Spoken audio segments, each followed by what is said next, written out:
Cela fait près de 20 ans que Sandra Lou a participé à l'émission Le Bachelor, le gentleman célibataire.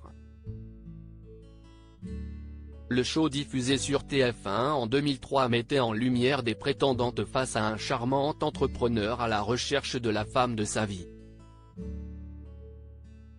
Finalement, s'y est une autre, Alexandra, qui a été préférée, laissant la comédienne face à son échec sentimental. Depuis, elle s'est construite une carrière d'animatrice et comédienne, et est devenue maman d'une fille, Lily.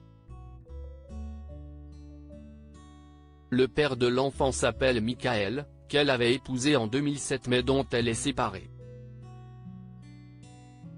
En 2021, elle a retrouvé l'amour auprès d'un certain Amaury et semble nager dans le bonheur depuis. Épanouie à 42 ans, un anniversaire qu'elle fête ce 24 décembre, elle a connu aussi des moments douloureux, comme la mort de son amour de jeunesse.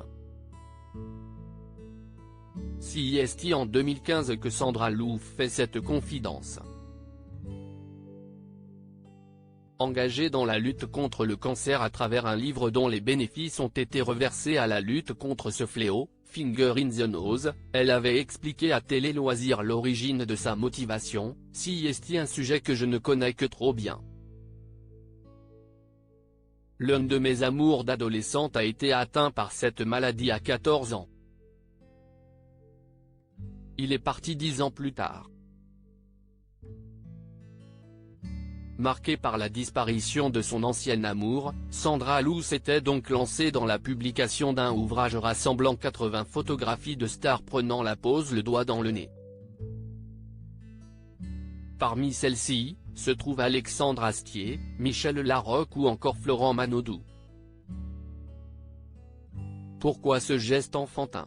Parce qu'un jour, on réussira à battre le cancer les doigts dans le nez, c'est l'objectif de ce livre caritatif qui a permis d'aider les associations Tout le monde contre le cancer et Sur un lit de couleur ainsi que la recherche de l'Institut Gustave Roussy. Remarquée en 2022 dans un épisode des Mystères de l'amour, celle qui avait démarré en jouant dans la série Le Groupe a animé le 29 novembre dernier la conférence e-school sur les arcanes de l'industrie musicale. Un milieu qu'elle a connu personnellement, puisqu'on lui doit la reprise de Banana Split en 2003.